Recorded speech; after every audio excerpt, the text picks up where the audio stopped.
Let me know when we're streaming. All righty. I know there's a little bit of delay.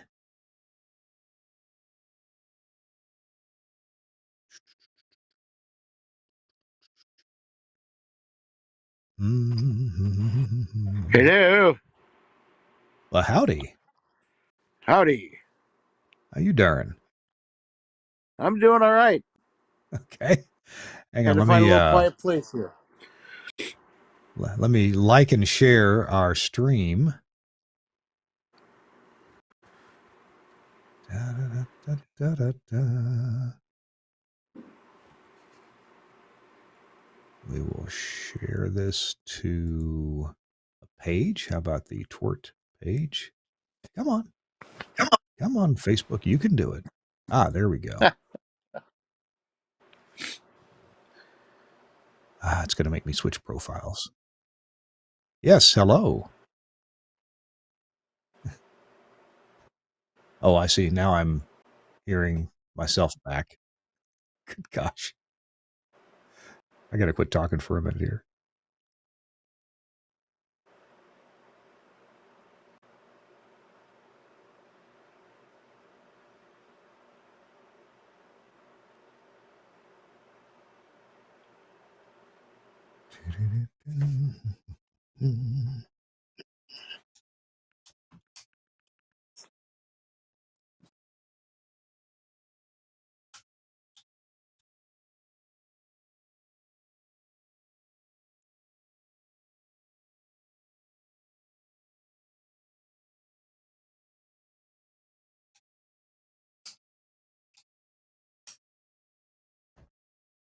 Of all the times I need Facebook to go ahead and post this, it wants to take its sweet time. Yeah, that's the way it works.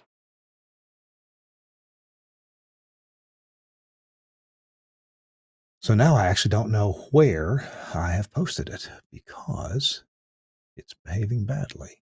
Let's try switching back to me.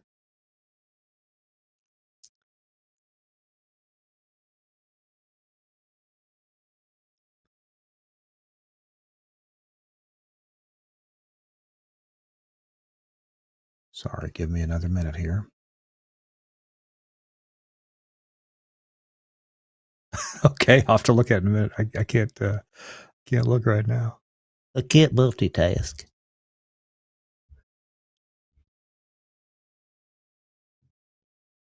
Oh, come on. What is it? I swear, the rules of posting on Facebook change every single week. What I could do last week, I can't do this week.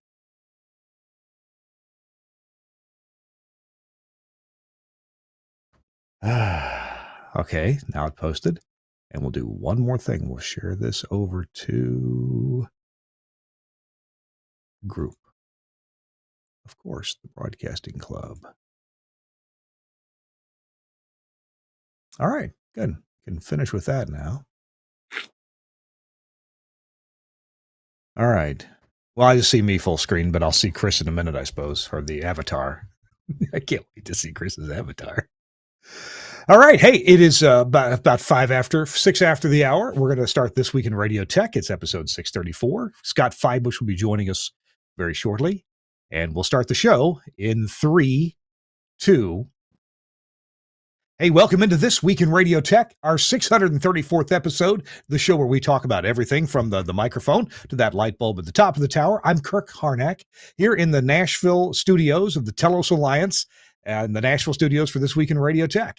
And it's like so much of the country, bad weather last night, more bad weather coming through. Tornado watches have been in effect here and there, and more tonight and tomorrow. So it's been exciting.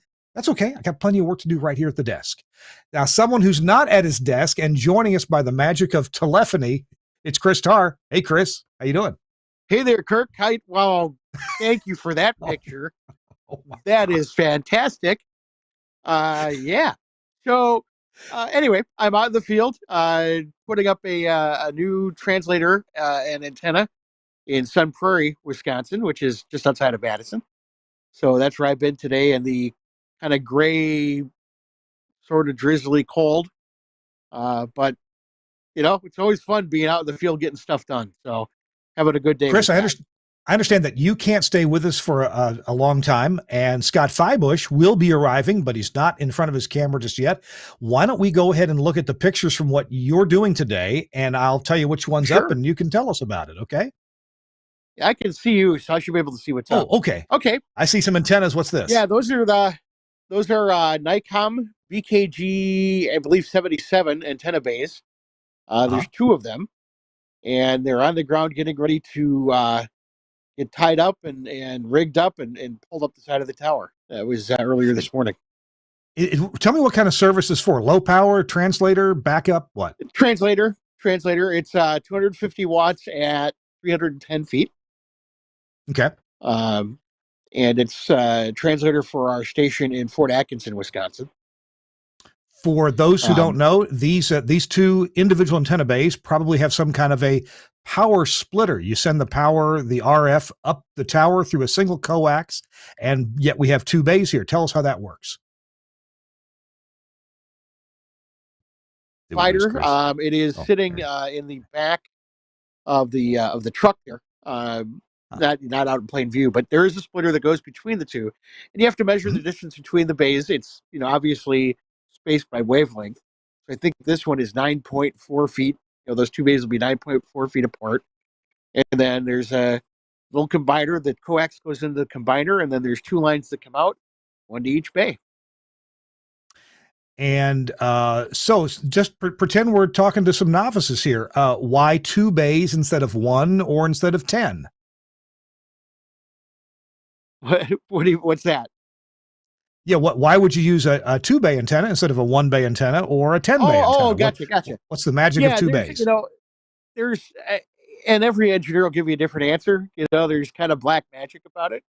But obviously, the more bays or not obviously, because it may not be obvious, but the more bays you use, the more gain comes off of the antenna system. So the less power you need to put into the system. Now, there are trade-offs here and there with, the number of bays and the wavelength spacing. You can go, full wavelength, half wavelength. I've had, 0.8 wavelengths. So, basically, you think about it, the more bays you have, the more spread out the beam is coming off the tower. And there's more gain, so there's less power out of the transmitter. Then the other way around with a single bay, it's a very narrow beam coming off the tower, and you need a lot more power because one bay is a negative gain. So you have to put more power into it because there's a loss involved with the one bay. So two bay is about unity gain. Typically, with this kind of antenna, two bays, what you put in is what you're going to get out. Cool.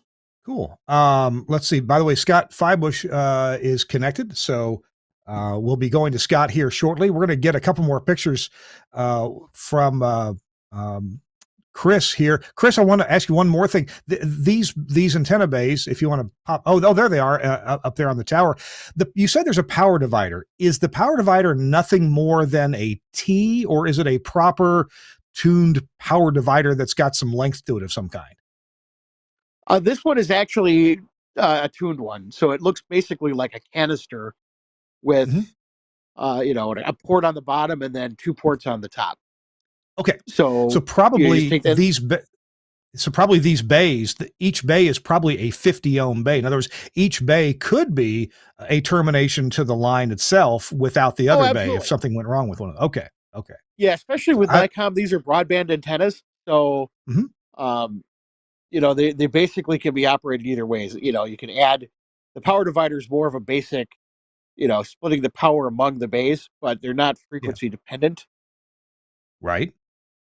So that would be the situation there. Now you're looking on the top of the tower. Now you can see it's pretty loaded up. There's a full power FM, and then we're the third translator on the tower. So, the main FM's on the top, and then as you work your way down, there are the translator antennas. Gotcha. And I see, it looks like two tower climbers on the antenna. What frequency are they tuned to? The tower climbers, they're resident right now at about 99.5, which is the antenna they're looking at.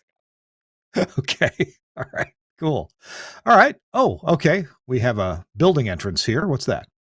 Yep. So, you always want to be a good guy when you're, leasing space and putting in a port. you can see on the left side there, someone did it pretty poorly. And then you can see where I've got our new hole there, which is the bottom right, and we've got a boot that'll go over that, and that's the entrance, the coax entrance into the building. And there's some nice big grounding bus bar there.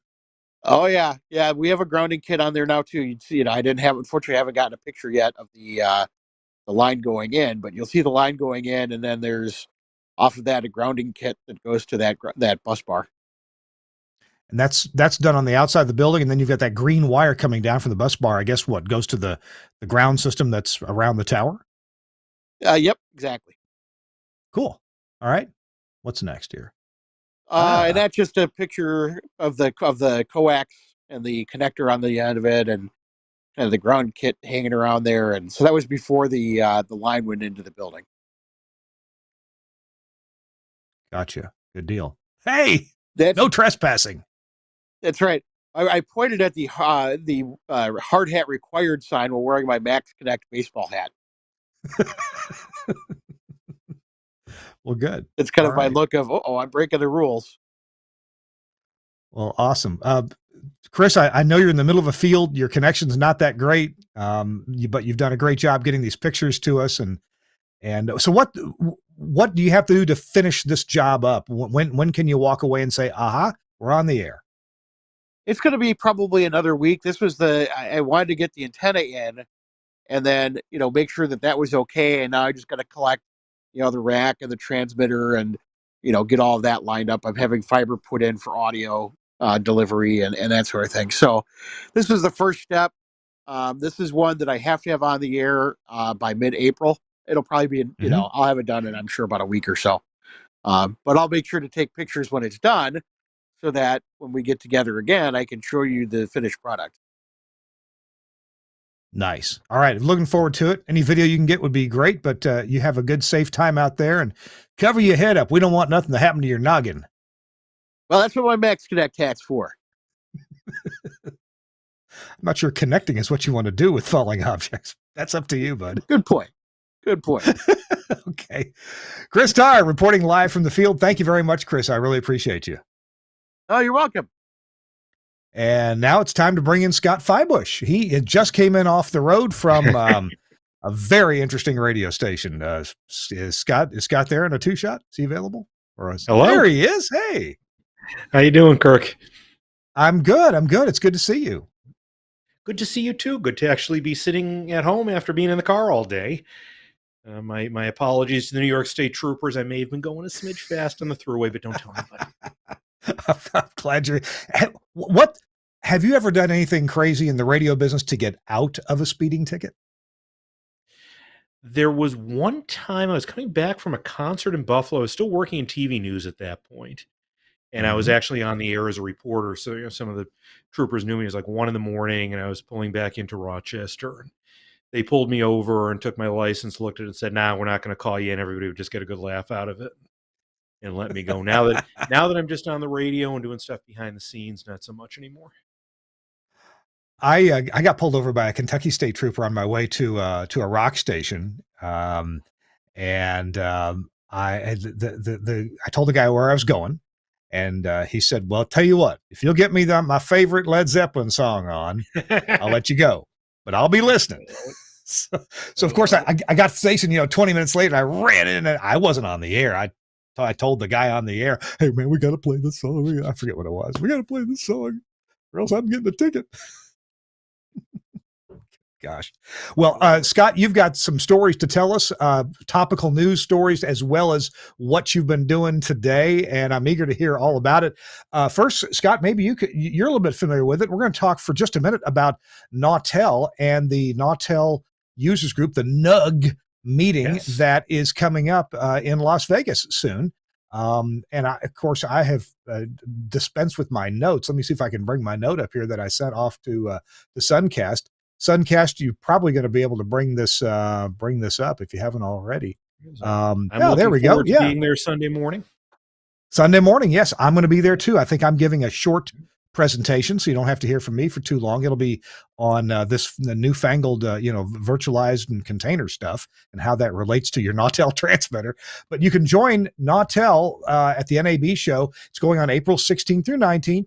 They got a free exhibit passcode right here, so you can just copy paste that passcode from Nautel LV7673, and then click on that register using this link and fill out the form.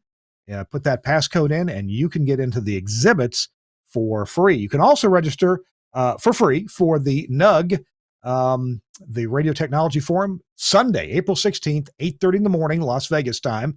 So that'd be 10:30 for me. It'd be 11:30. I mean, Scott will be wide awake at the Flamingo, Las Vegas. Registration's open. Register now.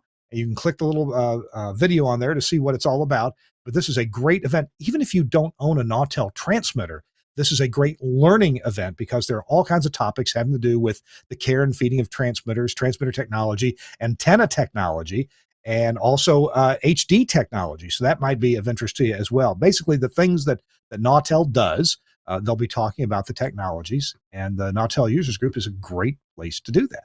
So I encourage you to register for it. Go to nautel.com and register for the Nautel Users Group that's going on.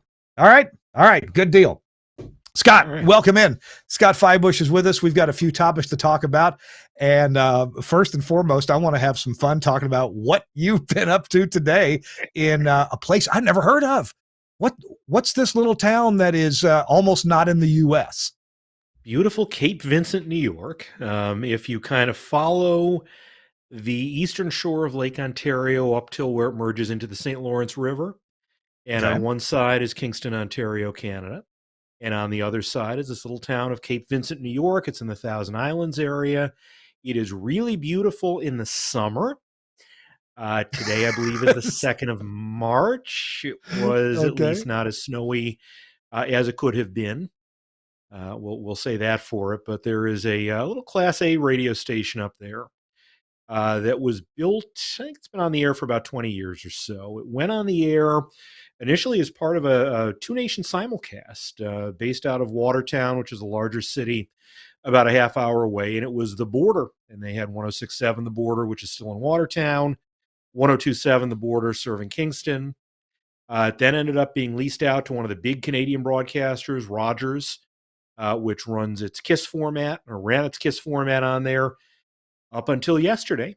And yesterday, the plug got pulled on that, and there is a new ownership group that is actually Canadian, but is now allowed to buy radio stations in the U.S., and they began operating it pending an ownership transfer yesterday. And they needed somebody in the U.S. Who could actually legally work in the U.S. to help them install all their stuff and get connected. And those are the kind of phone calls somebody calls me up and says, "Hey, I got a weird project for you." I'm like, "How weird?" Like, okay, this meets the minimum weirdness to get me interested in making a 3-hour drive up there and playing radio with you guys. And so it's been fun because they are great Canadian broadcasters. The guy who runs it is actually a second generation Canadian broadcaster. He's kind of like me in that he's got his fingers in a whole bunch of things. He's on the air. He does a talk show on CFRB, the big talk station in Toronto. And then he and his partners own this cluster of stations across small town Ontario. They brought radio to all these communities, these little communities of a few thousand people in Ontario that never had local radio. And they figured out how to merge a little bit of local content and some local news and a digital web presence, and then centrally programmed music and personalities. And they made a nice little chain of these stations. And he had the opportunity to buy this station in the U.S., and I don't even know exactly what he's going to do with it yet. He's got a stunt format on it right now. Nobody's even told me what the final format is going to be. I'm as in the dark as anybody on it. We're going to talk about that format in just a minute. Yeah. I've got to encourage people to stay tuned. That's going to be pretty interesting. I'm confused about something. You mentioned while we were talking, while you were driving a couple hours ago, you mentioned that this station, this U.S. station, is owned by some Canadian people. Mhm. And you said the rules have changed. Tell me about the rule change that allows foreigners to own radio stations. This goes back now, I think about 5 years or so. Hmm. Everything's a blur since the start of the pandemic. Dates have no meaning, but I think it was about 5 years ago. And the FCC basically said, look, we will now allow up to 100% foreign ownership of stations where I think previously the limit had been 35, 40, somewhere in there, Okay. with specific restrictions where it's got to be cleared literally by the State Department. They have to do an investigation, make sure that there's nothing untoward that's going to end up getting broadcast, and that the owners are reputable. But there are some examples of that out there now. I don't know if you know Ricky Lee, who does a lot of like the air automation stuff. He is a UK citizen, and he is half owner now of a bunch of stations stretching from northern New York down into the Carolinas, and has Hmm. done very well with it. So this is another interesting example of that. And it's fun because I get the job of telling people who've never done US broadcasting before, hey, here are some of the rules that you have to play by, that there's no manual to tell you you've got to do this. But see your EAS box, for instance. In Canada, they do have an EAS like system. It uses those same Blue Sage receivers that we're so familiar with. Yeah. But those in Canada are all fed just by internet. There's a system kind of like our CAP system here that distributes data through the Canadian equivalent of the Weather Channel. It's called the Weather Network up there. And that's all they have. There's no over the air reception. So I had to explain to them, listen, we've got to resurrect this antique FM receiver that was over at the other studios that wasn't in use. And I got to reprogram it to change your primary stations. And you have to monitor weather radio. And don't worry, I'll just take care of all of this. Let me just tell you what it's going to cost to get it working. And so we've got that set up in there. They didn't know anything about that. They're going to have to learn a little bit about EAS tests. I did, thanks to our good friend Tom Ray. I got the primary station for one of them changed. It's part of a statewide NPR network, and I said, "Listen, Tom, you've got this with the primary that I got to listen to like 30 miles away. They've got another station right in this building. Do you care if I use that as my LP1 instead?" He said, "No, Ah. that's fine. I'll make the change for you." I said, "That's awesome." I got the high tech antenna all set up. This is a replica. Where is it? There we go. There There's a you go. Oh, replica of there the it is. high tech antenna that I installed to pick up the transmitter 10 feet away. And I am pleased to report it's coming in S9 plus 20. So We've we're got all good at that. I'm struggling a little more right now with getting NOAA weather radio up there, but the next trip up we'll get that fixed too. now. Tell me real quick. You sent me a photo. Is this the right time to show the photo, or does it require more We could explanation put that later? up here. Yeah, this is I think Suncast may be ready to show yeah, there that we go. picture. That's my baby that I was just working with today. And most of this I inherited from, I guess, several engineers who have worked on it. So the brand new pieces in that weren't there when I started with this is all that automation at the bottom. Uh-huh. That's the automation from the Canadian guys, main and backup, and a file server. And as of today, there is now satellite internet installed in there, so they can pump files back and forth into it. Those old Marty STLs that are at the top of the rack will be going away Okay. because those point back towards the old studio in Watertown that I think had Yeah. a Tello Zip It or something that was connected to Canada. So that part will be going away. The EAS box just moved in there today. Yeah. If you look super closely above the not currently functioning Energionics, which I am hoping will magically turn into a Nautel GV something before long, if I get my wish. But It either needs to be an Autel or get a front panel for down lower. yeah, well, no, what's keeping it on the air right now? There's an Acresso in there that's got it on the air. Yeah, I see But that. if you pan back up a little bit up in the top corner, you can just barely see the $10 RCA TV antenna that got picked up at Home Depot in Watertown earlier this Oh, morning yeah, to receive the I other kind of FM see it. station. Yep. So Yeah. we're going super high tech with a lot of this, but you know what? It for now at least it gets the job done, and it'll get cleaned up, and we'll make it look a lot prettier, and hopefully get the building sealed up a little bit better, and ideally do a lot more of it in the summer than on say the 2nd of March. That automation, am I wrong? It kind of looks like a playout one? It is. Okay. You Okay. noticed well. That's exactly what that is, and 2 instances of that right now. I just got the switcher to be able to set up to switch from one to the other, so that will go in And there so soon. And yeah, there isn't a live local studio there. They program or they feed files to the playout one via that internet connection, right? That is the live local studio, such as it is. And I mean, Yeah, these yeah. days it qualifies. I could plug a mic into it, I guess, if I had to, but they will be feeding files into that from somewhere in Canada, and that complies with all the FCC rules as they exist now. And I think eventually they may have something set up, but realistically, the market for this station is not in Cape Vincent, New York, which even in the summer has only a few thousand people. It's 100 and some thousand people across the river in Kingston, Ontario.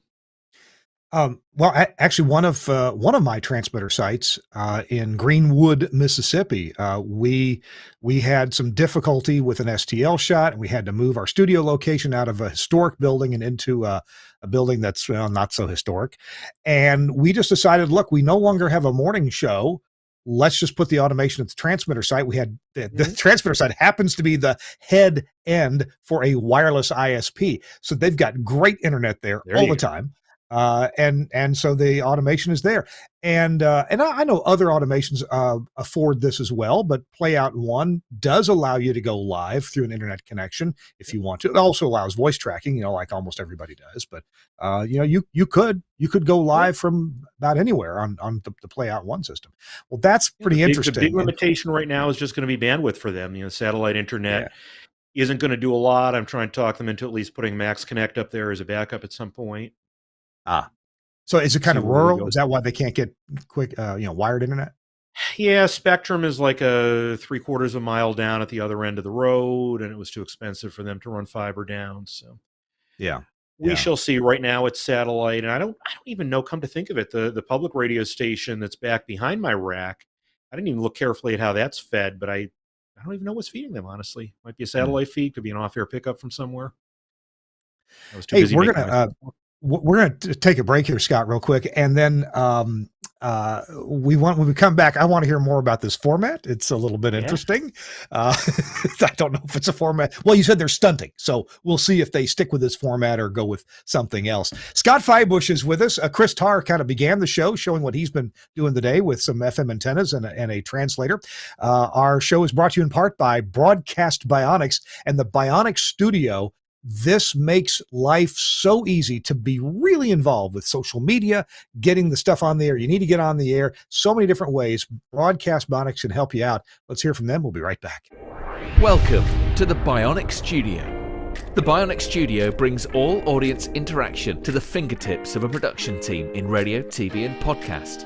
Our workflow-led system is working 24/7 around the world for small broadcasters and national and international networks. Our telephony module, Bionic Talk Show, allows cost-effective centralization, remote operation, scalability, and resilience across an entire network of stations, but at the same time is used in single-studio self-op environments. Social media curation and activity is now considered a broadcast-critical part of programming. Bionic Social means the studio isn't overwhelmed with a wall of interaction from an ever-growing number of social platforms. We combine SMS, MMS, and email together with a speech-to-text service for listeners using smart speakers. We enable studio teams to curate, filter, and display all platforms in one place, and post text, images, and video content to multiple platforms in one operation.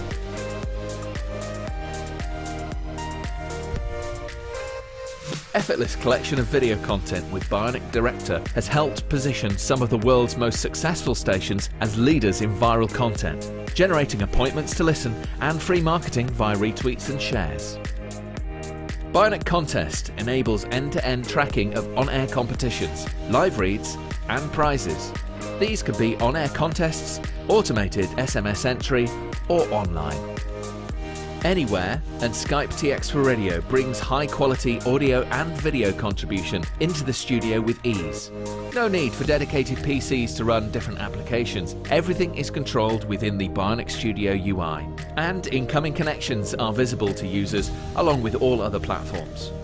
Our codec integration enables connection, algorithm configuration, and directory to a wide range of IP and ISDN codecs. The Bionic Studio, a unique suite of products designed to enable your talent to work smarter. What a suite of fantastic products from the Bionic Studio, from Broadcast Bionics. They are in the UK, but they certainly make their products available here in the US from a number of different dealers. So check them out at bionics.co.uk or bionic.radio. There's links in our show notes at the end of every show, so you can go click on them there. And Dan McQuillan, the founder of Broadcast Bionics, is going to be on an upcoming show. I'm not sure now whether it's going to be before an AB or after an AB, but Dan will be on with some really interesting news and technology that is it's great interest to me. So maybe it'll be of great interest to you as well. All right. Thanks a lot, Broadcast Bionics, for sponsoring This Week in Radio Tech. I'm Kirk Harnack in the Nashville studios of the Telos Alliance. And yeah, you can tell. Looks like a NASCAR car here. Scott Fybush is along. Scott, good to see you. And Scott is brought to you by himself at fybush.com, right? I am. And this is probably as good an opportunity as any to mention the Tower Site calendar, which is still available in its 2023 edition. And already hard at work gathering pictures and images for 2024. And this is, I think about the date, since we're coming up on 25 years of the calendar pretty soon. I owe two apologies. Number one, to you for not ordering it until yesterday. And number two, I owe an apology to my wall right over here, where normally the calendar is proudly displayed. It's actually on the door to my server room is where I put it, because I go through that door frequently over to the server room. That's also where the printer is. So, I'm over there quite a bit. So Scott, if people want to order that catalog, what do they do? It is at fybush.com, and you just click on the store link there, and Lisa will get it shipped off to you in a day or two, and you will have something nice for your wall for the rest of the year. Good deal. I did not pay extra for the signed edition, but I did order the one that comes with a coffee stain. I'm looking forward to that. Pre-enjoyed for your pre-enjoyment. It reminds me of from the Dilbert comic strip, The Brown Ring of Quality. Yes. All right. Looking forward to it. All right. So we're talking about this radio station, and we got a number of topics to get to, some a little sad as well, but things we got to face in our industry.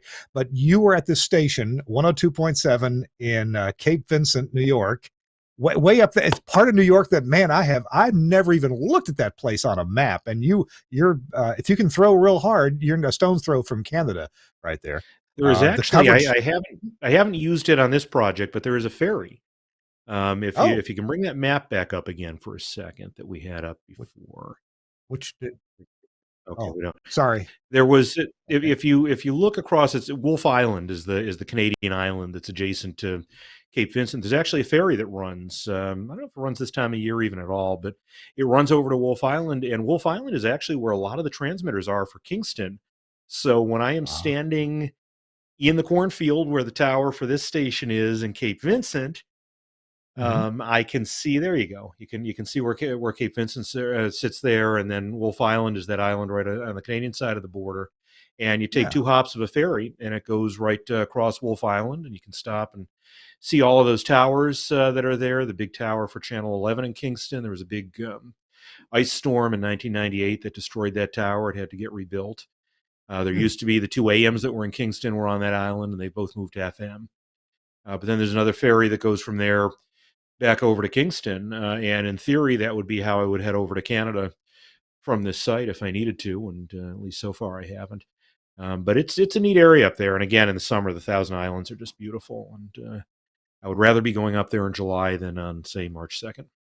I was looking at the map there, Scott. We should do a live show from there.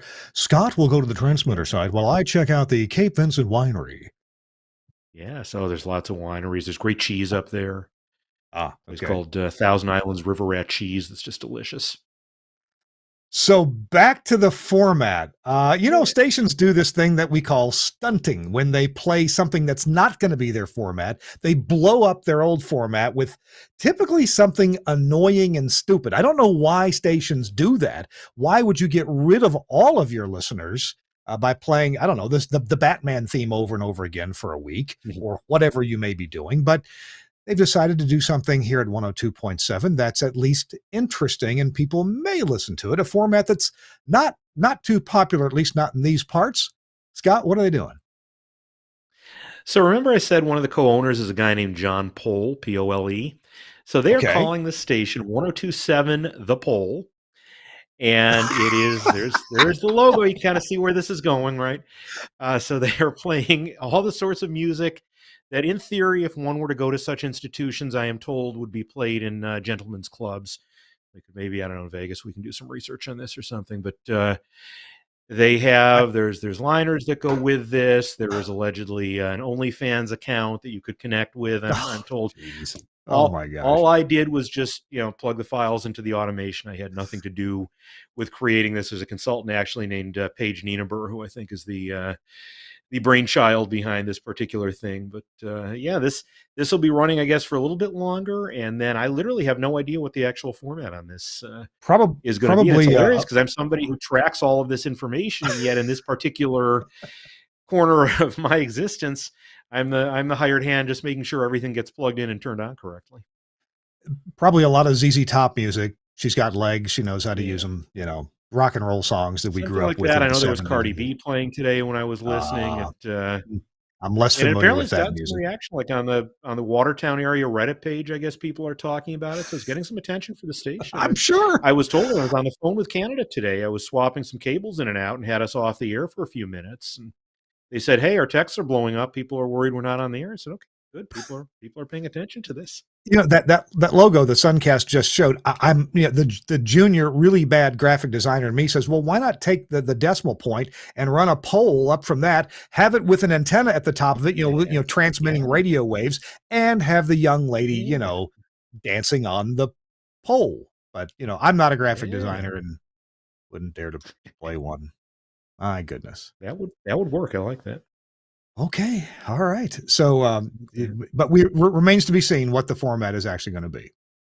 I literally, sometimes when people are stunting, they claim not to know. I literally do not know. Yeah. I will find out when they turn it on. Well, and hey, maybe they find out that this is popular because there's plenty of songs that, might be played in a gentleman's club that, might be popular elsewhere. I've never thought of Kingston as being that swinging a community, but you never know. Maybe it's not at all. Oh my gosh. All right. So we've, is there anything else we want to talk about this station before we move on?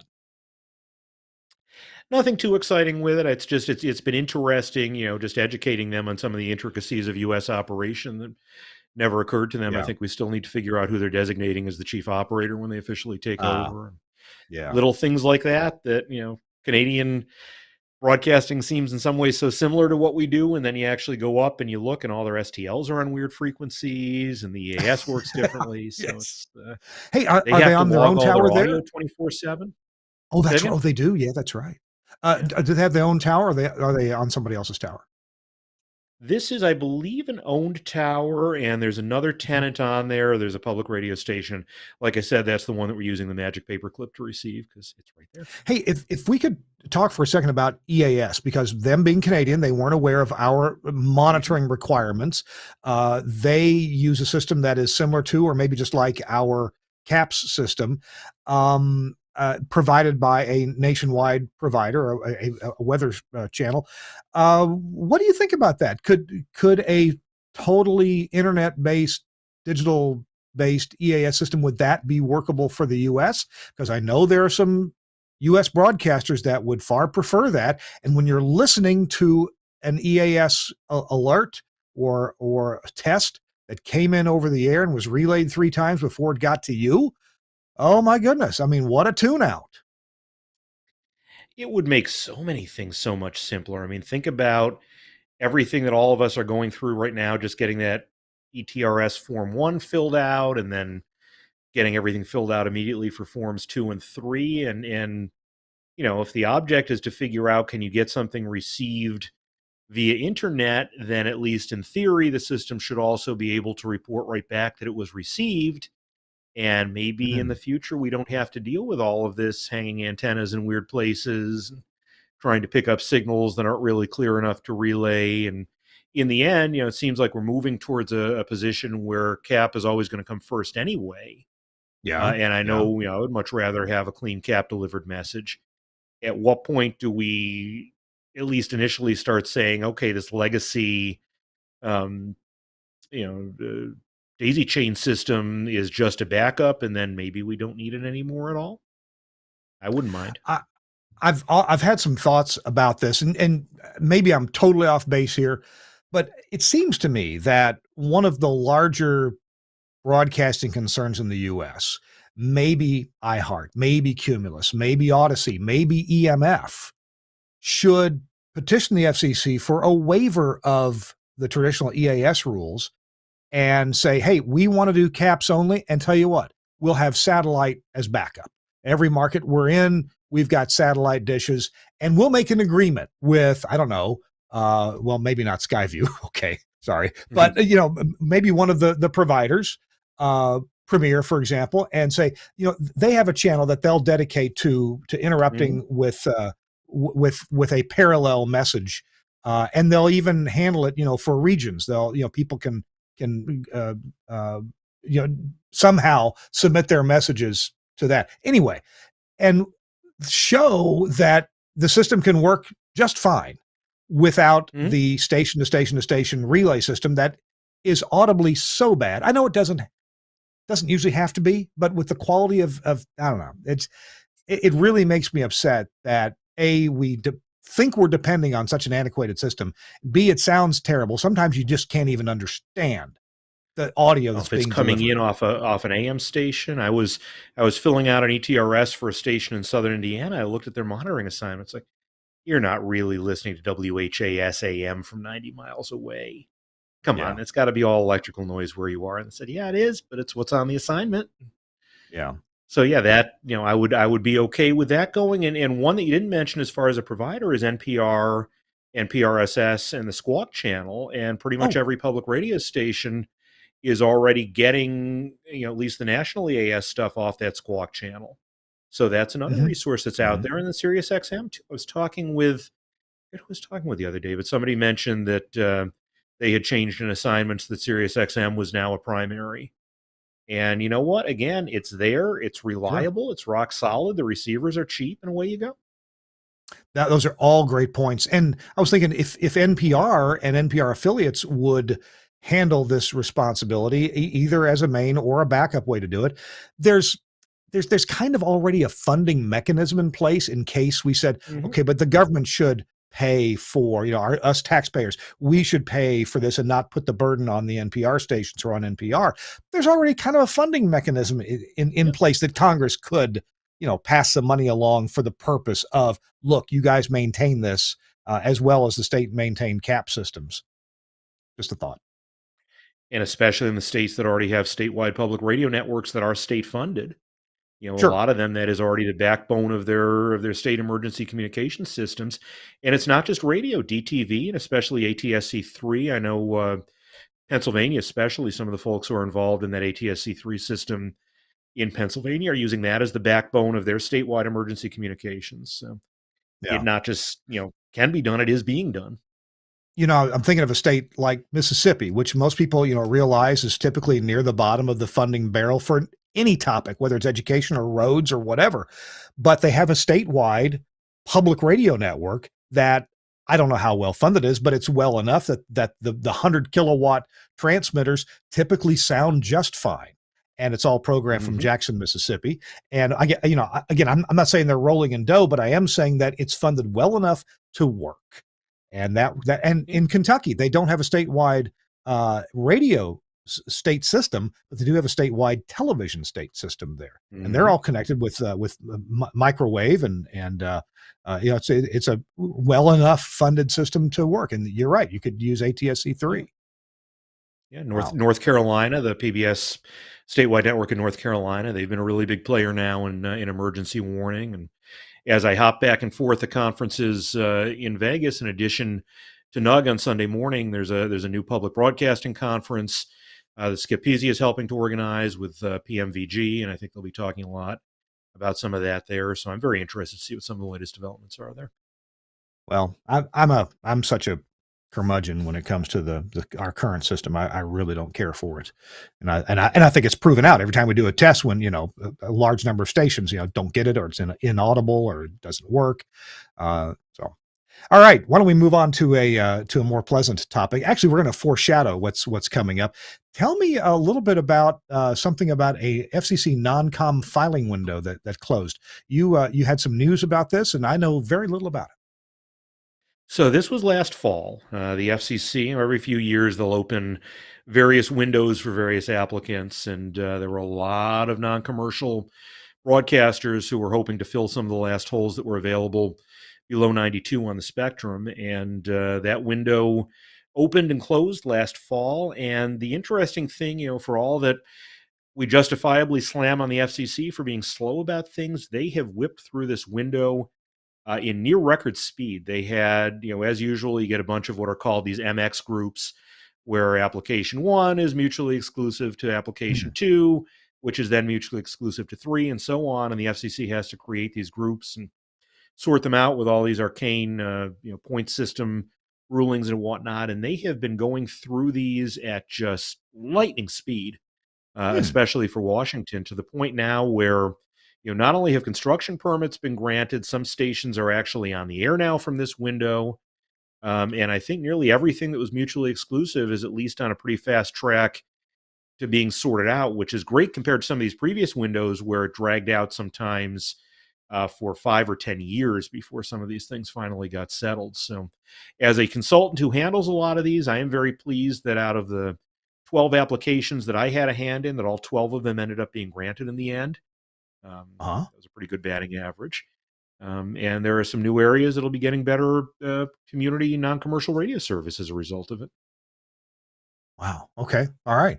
How did the FCC get through these MX, these mutually exclusive station groups so quickly? I think they figured out a lot of the mistakes from previous years and have refined some systems somewhat. There have been some public comments and rulemaking notices that have helped streamline these, but I think everybody kind of understood the system a little bit better this time. They reduced a little bit. There was a cap this time. Any given applicant could only apply for 10, and so you didn't have some of these application mills that were sometimes putting out hundreds of applications that gummed up the works, that were sometimes all over the country. And the rules are pretty straightforward. You get extra points in one of these comparative, they're not really comparative hearings exactly, but in this comparative system, you get extra points for being an established applicant that's existed as a nonprofit for more than 2 years. You get points for having everything local, all your board members within a certain radius from your transmitter site. You get extra points if you're an established statewide network. And so I think everybody kind of going in knew how to play the game a little bit better. I think also a lot of the demand has been sated, as we're seeing also with some of the commercial FM auctions now. A lot of what's left are not huge facilities because we have just filled up the FM band in every corner where it can be filled up. So unless you're going, like I had one applicant that was wedging itself in, right on the outside edges of the San Diego market. And that was a little bit tight, but a lot of mine ended up just being singletons because there weren't that many people who wanted to serve one little triangle of rural Northeast PA, for instance. I had a few that were up on the border in northern Minnesota, and it all kind of went smoothly. I was pleasantly surprised. I was actually kind of hoping to be able to spend more time working with some of these clients. And in some cases, I told them, it'll be a couple of years till a CP gets granted. You don't have to have a budget in place yet. And all of a sudden it's, your 3-year clock is already running now. Get on it. Wow. We are talking to Scott Fybush, and Scott's with Fybush.com. You can do several different things at that website. We'll have Scott tell you about it. And Scott has an amazing announcement a little bit later on about what he's doing in New York City. It's this coming Monday, isn't it, Scott? It is. It is this coming Monday, March 6th, which is actually my birthday. We'll have an announcement on that. Okay. We'll have an announcement on that coming up. Plus, we're going to talk about turning in your AM license. Sad, but true. And the station brokerage business with Scott is a member of that business, that community, does that. And he's got some interesting news about the activity level there. This Week in Radio Tech is brought to you in part by Broadcasters General Store and some of the product lines they carry, like the amazing array of helper products from Broadcast Tools. And one of them that I often talk about is the Audio Sentinel for Web. It's web-based analog silence detector. Now, the Audio Sentinel 4 Web is a web-based 4-channel or 4-channel stereo or 8 mono-channel silence monitor. All 4 stereo inputs are balanced. They feature pluggable screw terminal block and standard RJ45 audio inputs wired in parallel. So either way, whichever way of wiring suits your standard. Each stereo input can be configured for monitoring, well, of course, audio, but also monitoring out of phase audio. You know, you may get a spot sometime from an agency, heaven forfend, and it's out of phase. That still happens sometimes. I don't know how. Or the input can be configured to act as 2 separate mono channels, allowing you to monitor, a couple of AM radio stations, or if you just want to monitor, the left channel of something, you can do that if you want to get more bang for your buck. So you can monitor up to 8 different mono audio sources. It can be configured and monitored locally or remotely over any IP network, including private networks, IP-based industrial control networks, and of course, over the public internet. Users can operate this product using a desktop web browser or web-enabled mobile device. Yes, your iPhone, your Android phone can work. You don't need to download any apps from the App Store. It just works in your browser. And of course, email notification can be configured to alert up to 8 different recipients when silence or even out of phase audio is detected.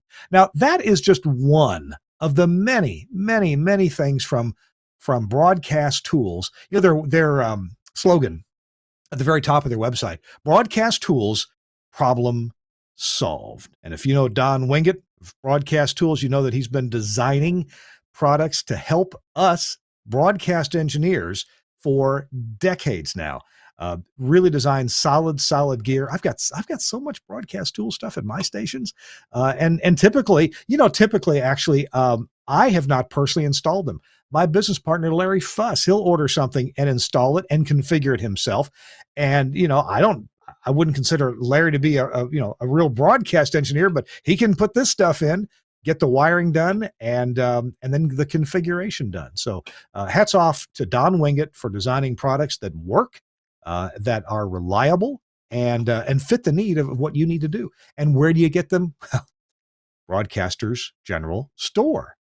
BGS.cc is the website, and they've revamped the website. And I love to call them because they are so good on the phone. The number's 352-622-7700. And you will literally find everything you need there at Broadcasters General Store. Scott, did I hear you almost say something? Or did I miss you? I was looking at the product scroll by and I'm like, oh yeah, that Sage EAS update. I got to let the Canadians know about that too. Yeah. Something, it was just in the news, BGS, Broadcasters General Store, they are now carrying a line of production music from the folks at Benstown. It's their package that's intended for Christian stations, so you don't have to be a Christian station to use this good package.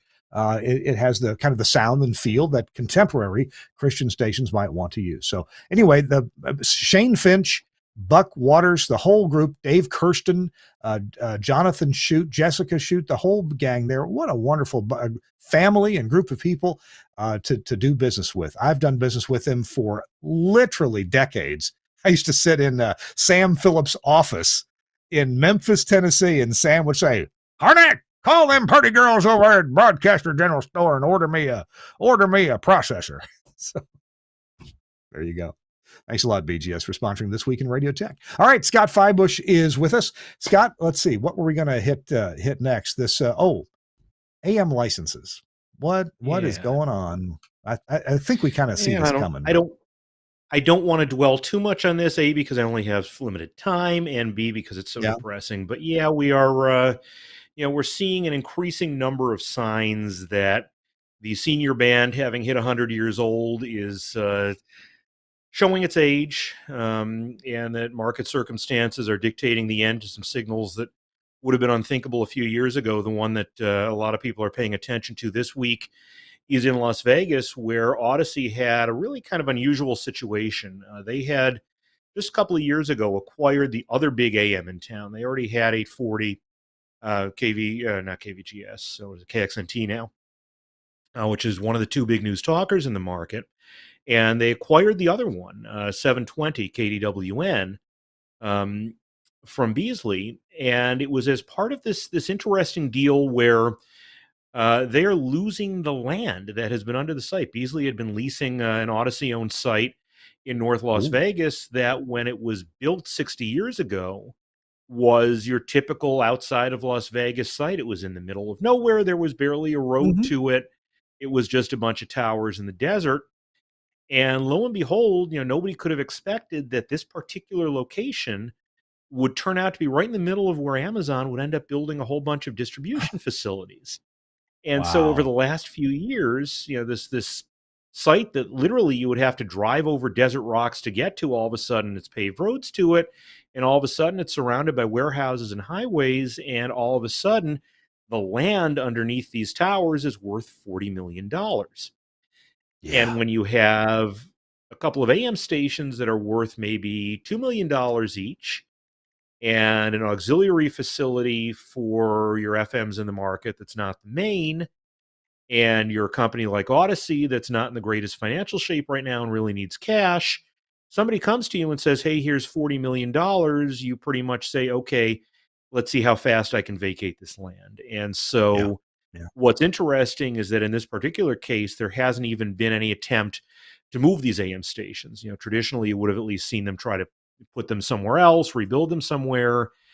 And it's getting to the point now where some of these, the amount of money that it costs to build something new from scratch or to put a diplex in somewhere complicated, just overwhelms the actual value of the station. And it's easier for a company that's only interested in the bottom line to say, okay, we'll just get rid of this and put it on an FM translator or what have you. And it's a sad one in particular because this has been the engineer there, Tracy Teagarden, who I think you've had on before, great Yeah. guy, Mhm. has Mhm. developed this site over the years as what he calls the Temple of Five Nines, and he's Yeah. made Yeah. this, the ultimate backup facility for his FMs in the market.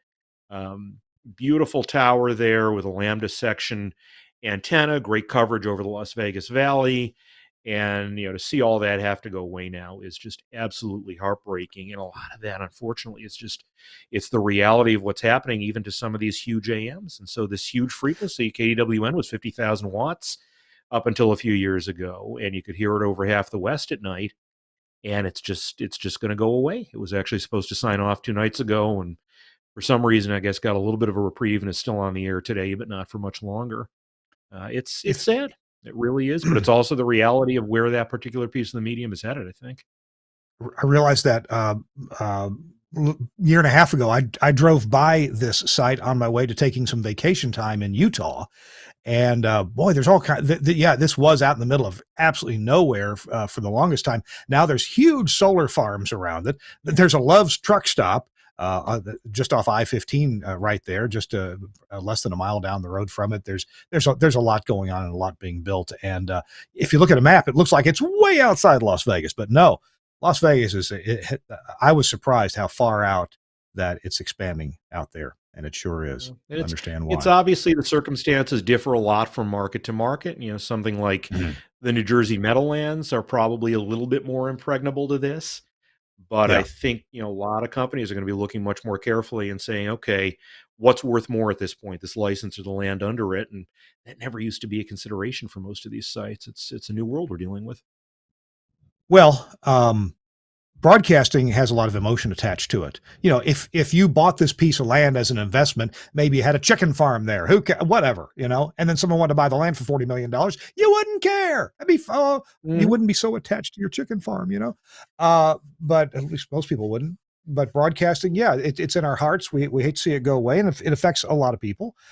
AM band less so now. Hey, real quick, let's get to station brokerage. You are in that business. You help connect buyers and sellers, and you say that things are kind of moving along. What's up? It is not awful, at least not for me right at the moment. Obviously the economy has slowed somewhat. A lot of the major buyers who were buyers a few years ago aren't necessarily in that position right now, but there are some who are. And I've had the pleasure in the last few months of arranging some pretty decent transactions. I work, as you know, at WXXI Public Radio here in Rochester. I've been on the air there for almost 20 years now. And our news talk format, our NPR News and Talk, has been primarily on an AM signal, which has been, again, increasingly unsustainable. They've wanted an FM, and there was one that was independently owned by a fellow in the market who was pretty much ready for retirement, has a new grandchild, had been running the thing sort of almost as a hobby during COVID. He was ready at that point, and we put that deal together. And within a couple of months, we will have a bigger signal on that and a full-time NPR News Talk FM in this for the first time. So I was really happy to be part of that. There are some other deals that I'm watching going on with smaller broadcasters. A really great family-owned broadcaster not far from me here in upstate New York. He and his wife are getting ready to retire, and they found their sales manager at the business and put together a plan for him that'll bring in retirement income for them as he makes his payments over the years. They'll be affordable for him. So it's not impossible, and it's not a terrible time if people are interested in actually getting into small market radio ownership. There are still some very viable businesses there, and the prices of stations are fairly reasonable. So it's not an impossible dream. We're talking to Scott Fybush, longtime friend of this show and of me personally, and lots of you too. Famous for the Tower calendar that comes out every year. The 2023 is available now. You can be stupid like I was and order it 2 months late, 2 or 3 months late, but mine's on order. Should be here any day now. Looking forward to getting that package from Scott's wife, Lisa. Hey, Scott has got a really cool announcement coming up right after our last commercial break here. I can't wait for Scott himself to tell you about it. I wish I could be there at the event, but if you're within 100 miles of New York City, you're going to want to plan a trip in the New York City. Hey, our show's brought to you in part by Max Connect Wireless. You know that these guys, this is Josh Bone's company, and he has made special arrangement with the major carriers, AT&T, Verizon, and T-Mobile, to get you prioritized internet data with a fixed IP address. I have used this very box, the one I'm holding right here. I have used this very box to hold my stations on the air in Mississippi after a tornado went right by our station, knocked over our STL tower, and cut some of our stations off the air and cut off our internet for about a week. I've also used this very box to keep WEVL in Memphis, Tennessee on the air. It's a community radio station. And guess what? Of course, they were in the middle of their fund drive when lightning struck and took out the Comcast business grade box modem that they had there. I got it down there in a few hours, got them back on the air, and they stayed on this for about 4 days until Comcast had them going again. So this is good, not just for emergency use, but for live remote broadcasts. You get 4G LTE data, and you get it very reliably because you get a part of the data stream that almost nobody else gets. You get packet prioritized data prioritized over all those schmucks in the stadium who are doing their Facebook updates. The only people that have higher priority than you are first responders. And hopefully there's not a whole lot of action going on with them wherever you're doing a remote broadcast. So this thing works. It absolutely works. I've used it for a number of these broadcasts, most recently in Florida when the hotel Wi-Fi was just not very good, and my own hotspot and my own T-Mobile phone, it read okay, but there were lots of drop packets, even though it was in a 5G area, lots of drop packets. This held us on the air just great. Check it out, Max Connect Wireless. There's the website. You can go to Max Connect, I know it's spelled funny, .com, and read all about it. Try it out. Josh Bone will give you a good deal. And you may find a good use for it, like at your transmitter site as a backup STL. It's a good thing. Really appreciate having Josh on and the work that he did to make this service available to broadcasters. Hey, our show is also brought to you, as you know, by Angry Audio. And check this out. This is Mike Dosh's latest box. If I can hold it close to the camera here, it's the USB analog audio gizmo. You say, oh, Kirk, there's all kinds of, analog interfaces for USB. And they're fancier than this one because they've got, knobs on them. Guess what? Yes, this is a fixed audio level in and out. This is designed like no other. Seriously. I was just reading, Mike Dosh told me about this problem, and I've had this problem right here in my studio as well. But I was just reading on a Facebook forum where an engineer was saying, hey, I've got this buzz and hum and crackle whenever I connect up my USB audio interface on my computer and my speakers, and it just doesn't work well. What's causing all this? Well, it's ground loops. These things are notorious for being designed without regard to proper grounding. Well, guess what? You guessed it. Mike Dosh, designer of some of the PR&E consoles, knows what he's doing in terms of grounding and ground planes and separating grounds when they need to be separated. So this box, the USB analog audio gizmo, gives you hum-free, crackle-free audio in and out of your computer or other device that has a USB interface. And he even ships it with, of course, the USB cable that you're going to need, the USB-A to, is that B or D? I forget what that is. But anyway, what it needs.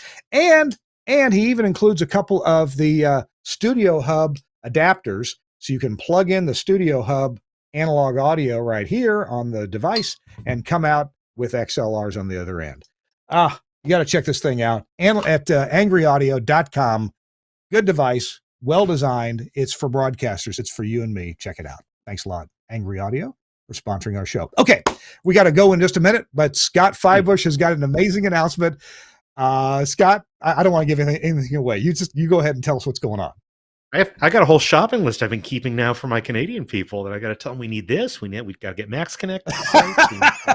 There you go. Thanks. You've made a bunch of sales already. How do you like that? All right. So here's the big announcement. We had done a show. I think it was the last time I was on from here with you, as opposed to Vegas, talking about my sort of stand-up comedy side hustle, as it were, that my wife Lisa and I both do. And we've kept it going. We survived through COVID. We started putting on shows on our deck in the backyard, which became kind of a long-running series called Comedy on Deck, which will resume when the weather gets nice here again. But in the process, I've actually had the opportunity now to do a little bit of traveling and to meet some comics in other cities. And so the really cool, really fun part is that a friend of mine who does comedy in New York City actually invited me to be on a show that he is doing. And so this coming Monday, March 6th, at the Greenwich Village Comedy Club on McDougal Street in New York City, I will be part of the 7:30 p.m. comedy show there. There's my name. There I am right there. So I will be doing some of my stand-up for an audience in New York. It's going to be, I've done some open mics there, so I've got some New York specific material. My daughter goes to college there, and she has unwittingly been a source of material for me, much to her chagrin and dismay. I steal shamelessly from family stories for my comedy. Lisa's a little classier than that, and doesn't so much. But yeah, I can't wait. I'm really looking forward to doing this, and hopefully this will not be the last time that I get to be on stage doing comedy in New York. I get to do some radio bits. I have a whole bit that I've been doing about the public radio voice and all of the things that you can do with the public radio voice that you can't necessarily use on the air when you're on public radio. I just saw a comic today. It looked like a New Yorker style single pane sketch, and it was a couple, and they were in bed, and they were both laying there, and she was saying, next time we make love, could you not use your podcast voice? Yeah, exactly. In the public, I don't know what to make of that, but installation of that. Is I'm hoping at some point. I did a bit. It's all, see, everything ties together somehow, right? So I'm a member of the National Association of Media Brokers, which meets during the NAB show. We have a very secret, very early morning meeting somewhere deep in the bowels of an unnamed hotel that may or may not be the Encore. And they actually asked me to do a comedy set as part of the meeting last year. And I'm like, okay, I may be the funniest person on stage in Las Vegas at 8:15 on a Tuesday morning. I love it. That's great. You never know. Oh my gosh. You can never guarantee that. Oh my goodness. At least I had that chance for a moment, and I got some laughs, so it was good. Good deal. Well, we'll put a link in the show notes. And if you're in the New York City area, Greenwich Village, check out Scott Fybush along with a bunch of other people. If you need comedy therapy, and by the way, my own sister has been doing improv comedy here in Nashville. Mm-hmm. And I've attended probably 4 of her shows now, and I'm really enjoying it. So anyway, good. All right, Scott, thank you for being with us. I really appreciate you taking time out and sharing all this information with us. It's good. I'll see you in Las Vegas. Always fun. Yes, I will see you in Vegas. About 6 weeks away, huh? Yes, getting closer and closer. All right. All right. Well, if you're viewing, I wish you'd find me, find Scott, say hi, let us know you watch or listen to the show, and of course, patronize our advertisers. I want to thank Scott Fybush for being with us, and also thank you to Suncast, our producer, for being so quick with the graphics and making it all flow smoothly. Really appreciate that, Suncast. And we got to go. We will see you next week on this